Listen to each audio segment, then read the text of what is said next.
Former President Donald Trump will be headed into the 2024 presidential election as a convicted felon.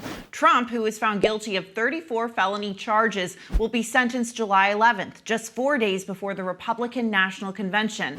While GOP lawmakers have rallied around the former president, will voters? And the war cries continue from Trump, who has continued to accuse Biden of being directly involved with his prosecution, all without evidence. And it all comes out of the White House.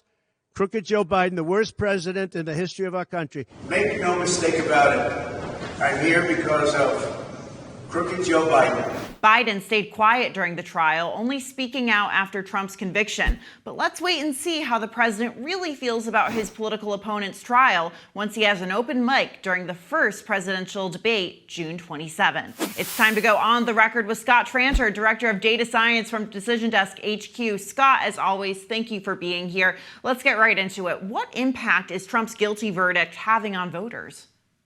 So far, nothing. We ran the model last week. We had Trump at a 58% likelihood of winning. As of this morning, he's at 56%. The things that happened over the weekend are Donald Trump raised $200 million, or purportedly raised $200 million. The dirty secret behind that is he's kind of been behind fundraising so far. So the $200 million brings him in parity. So the model looked at that. And then we've had about 4 polls come out. And by and large, the top lines have stayed the same. It looked like a little bit of the crosstabs around independents may have moved around, but none of the top lines have changed. Now, we might get some individual state polling here later this week in states like Pennsylvania, Michigan, and Wisconsin, these battleground controlling states.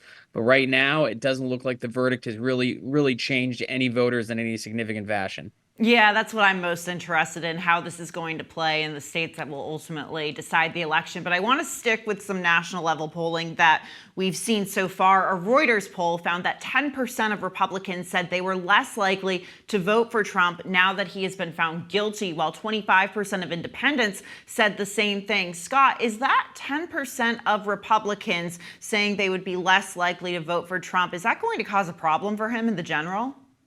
It will, if those less likely become definitely don't vote for Donald Trump. Less likely, I always like the phrasing these questions. Less likely, of course, you're going to get some people say, yeah, consider him last. But let's see what happens when they go into the ballot box. Generally speaking, if you've been voting Republican 4 or 5 cycles in a row, it's going to take quite a bit for you to not to vote Republican this time around.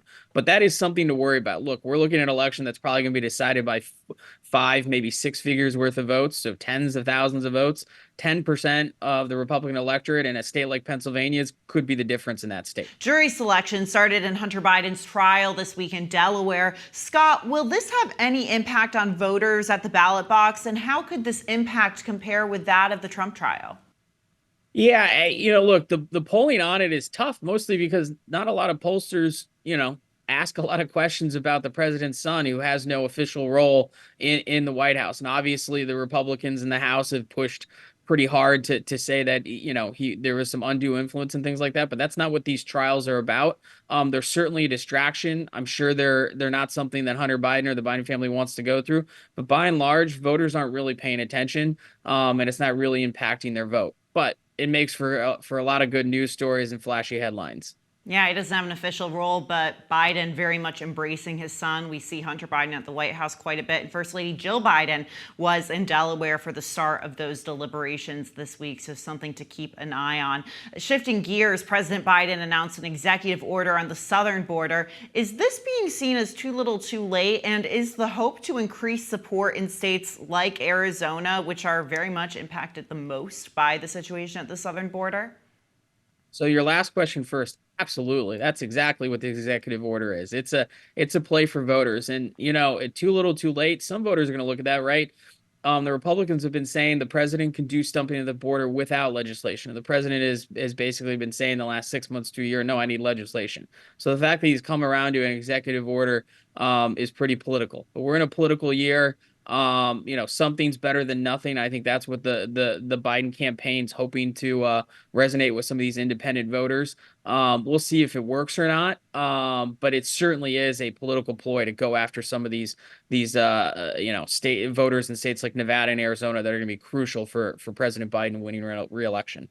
I want to shift gears from presidential politics to Senate politics. Former Maryland governor and current Senate candidate Larry Hogan said that the jury's decision in Trump's hush money trial should be respected. But that, of course, earned the wrath of the Trump campaign and many of the former president's allies. On the other side of this, though, Montana Senator Steve Daines, who is also chair of the Senate Republicans' campaign arm, said he supports Hogan.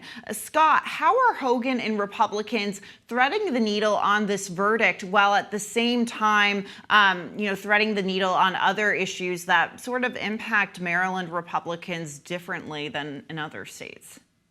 Threading the needle is an interesting way to put it. I almost put walking around on eggshells, right? Because we'll see if they actually thread the needle on it, but they're certainly trying to step carefully here because, look, Larry Hogan, if he's going to have a shot to win in Maryland, isn't going to do it on the coattails or, standing next to Donald Trump. Maryland's just too democratic, and that's not how Larry Hogan won the last couple times he was governor.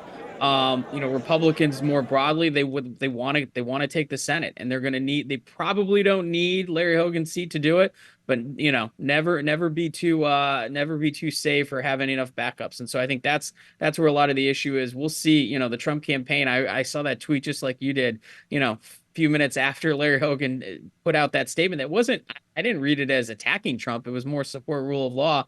La Savita, the Trump campaign manager, basically said his campaign was over. And then Laura Trump kept the message up over the weekend. So this is going to be a thing. This is not the last time we're going to hear about this, and probably not the last Senate campaign we're going to hear about this, going forward. Nevada, which could be another close race, may or may not may go the same way as Maryland is. You might have a candidate there need to thread the needle a little bit. But yeah, this is going to be a storyline between now and the end.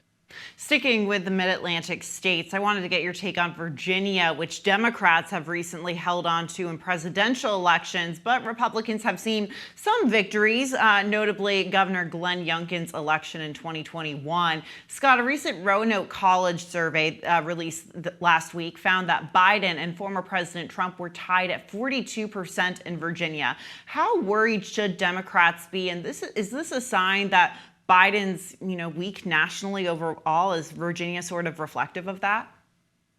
Yeah, so it's funny. We have the Hill DDHQ average, and right now it has Biden +1 in Virginia, and it got a little bit of noise on the internet the last couple days.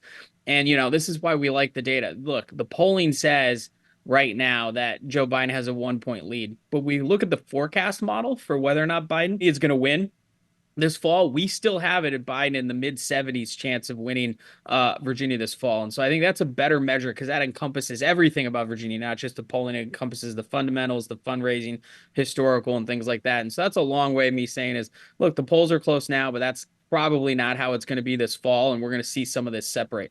Obviously, it's something to watch, and this could be a change election for a state like Virginia. But history and the fundamentals tell us it's probably not. Well, Scott Tranter, as always, thank you so much for joining us. Thanks for having me. That's it for What's America Thinking. I'm Julia Manchester. Come back next week. Be sure to like, share, and subscribe to the Hill's YouTube channel.